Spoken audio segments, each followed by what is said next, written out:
Following a long 580 days as a political prisoner, Brazil's former president Lula da Silva was released on Friday, putting out this message to his supporters.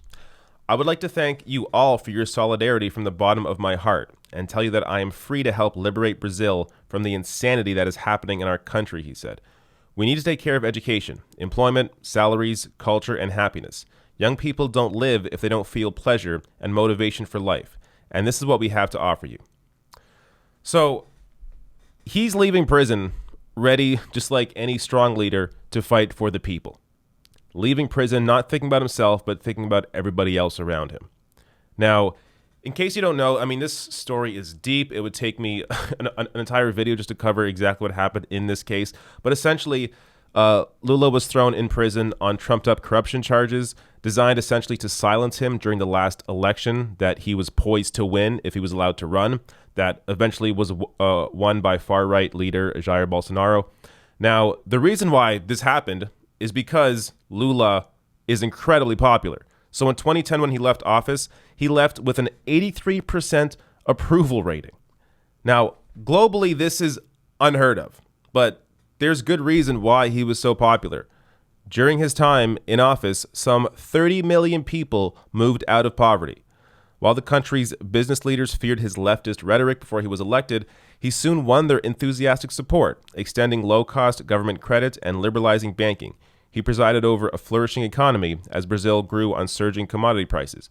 He implemented a series of redistributive policies, including significant hikes in minimum wage, a conditional cash grant to the poor, and his government brought in a controversial affirmative action program for public universities that for the first time enrolled significant numbers of black and mixed race Brazilians.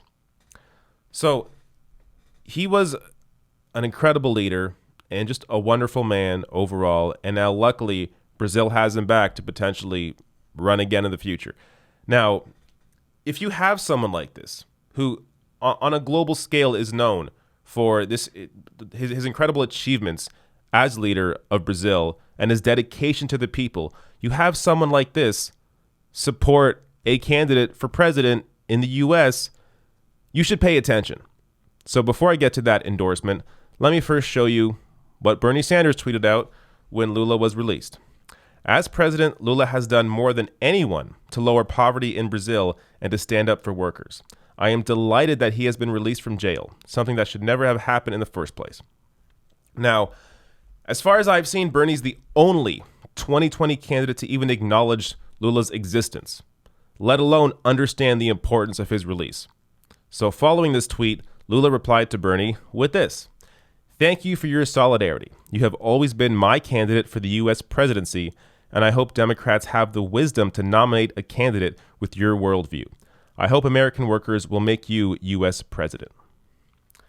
So you have here one of the most beloved politicians and leaders in modern history endorse Bernie Sanders for president.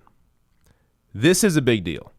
This matters. And look, a lot of Americans will have no idea who Lula even is, won't care. But globally, this matters. Leaders worldwide support Bernie Sanders. You also see Jeremy Corbyn, who right now is in the midst of an election in the UK.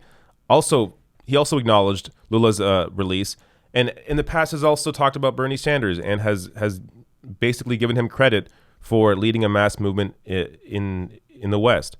So you have here potentially three incredible leaders that have a dedication to the people, have a history of being dedicated to the people, of fighting for the people, of fighting back against the powerful. You have the potential here for three incredible leaders to actually lead the world into the future: Bernie Sanders, Jeremy Corbyn, and Lula da Silva. Let's hope this is the future that we get.